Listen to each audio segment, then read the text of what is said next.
ఆ? పొలాల ఆస్తుల గురించి వస్తారు చెప్పండి. వాళ్ళ లెక్కలు చూసుకోవాల్సిందే.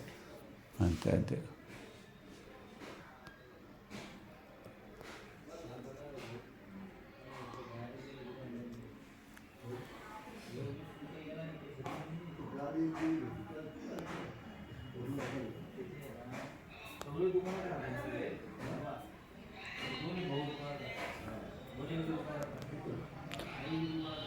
ఓం సాయిరాం.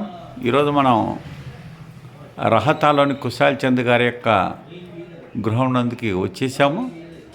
కుశాల్ చంద్ గారి గురించి మనకు బాబా జీవిత చరిత్రలో మనందరం విన్నాం. బాబా గారు కొన్ని సందర్భాలలో రహతా వచ్చినప్పుడు కుశాల్ చంద్ గారు మేళతాళాలతోటి వారి ఇంటికి తీసుకొని రావడం, ఆతిథ్యం ఇవ్వడం అనేది మనం బాబా జీవిత చరిత్రలో చదివాము. ఒక సందర్భంలో బాబా గారు కుశాల్ చంద్ను చూడాలని కాకా సాహెబ్ దీక్షని పిలిచి టాంగా ఇచ్చి కుశాల్ చంద్ను రహతా వెళ్ళి కుశాల్ చంద్ను పిలుచుకొని రమ్మని చెప్పడం జరుగుతుంది. అదే సందర్భంలో కాకా సాహెబ్ దీక్షిత్ టాంగా వేసుకొని రహతా వచ్చి ఊరి బయటకు వచ్చిన వెంటనే కుశాల్ చంద్ కుమారుడు కాకా సాహెబ్ దీక్షిత్కి ఎదురు కావడం జరుగుతుంది. ఇద్దరు కూడా మరలా కుశాల్ చంద్ ఇంటికి వచ్చి కుశాల్ చంద్ను బాబా దగ్గర తీసుకెళ్ళడం జరుగుతుంది. అప్పుడు కుశాల్ చంద్ గారు శ్యామ గారితో చెప్తారు. ఏమని చెప్తారంటే, ఈరోజు మధ్యాహ్నం నాకు బాబా గారు స్వప్నంలో కనిపించి నా దగ్గరికి రమ్మని చెప్పి పిలిచారు.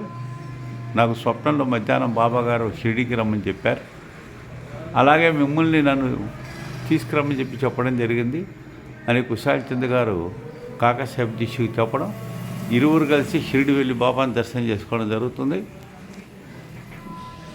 ఈ యొక్క కుశాల్ చంద్ గారి యొక్క గృహం బాబా గారు వచ్చిన ప్రదేశం ఇదే. ఇక్కడే వచ్చి బాబా గారు ఇక్కడ ఆశీనులు అయ్యేవారు. ఆశీనులు అయ్యి కుశాల్ చంద్ వారి వద్ద ఆతిథ్యం తీసుకునేవారు. వారి యొక్క వంశం సంబంధించిన పటాలు అన్నీ కూడా ఇక్కడ మనం చూడవచ్చు. అదేవిధంగా మనం చూస్తున్న ఈ గదే బాబా గారు ఆశీనులైన ప్రదేశం. ఎదురు ఉన్నది జైకర్ గారు చిత్రించిన బాబా గారి ఫోటో చూస్తున్నాం. అనుకోని పరిస్థితులలో మేము మైనంపాటి ప్రసాద్ గారు వారి ఇంటికి రావడం జరిగింది. వారితో కలిసి వారి యొక్క సలహా సూచనల మేరకు మనం ఈ యొక్క వారి ఇంటికి వచ్చాం. ఇంటికి వచ్చి ఇక్కడ బాబా గారి యొక్క కుశాల్ చంద్ గృహాన్ని కూడా సందర్శించుకోవడం జరిగింది. ఒకసారి మనం ఇవన్నీ కూడా పరిశీలించవచ్చు. బాబా కుశాల్ చంద్ గారి గృహం, ఆ గృహం యొక్క బయట భాగం ఇదంతా వారి గృహం యొక్క బయట భాగాన్ని మనం చూడవచ్చు. వారి బంధువులు వీరు కాబట్టి దీన్ని ఒకసారి మనం పరిశీలించాము.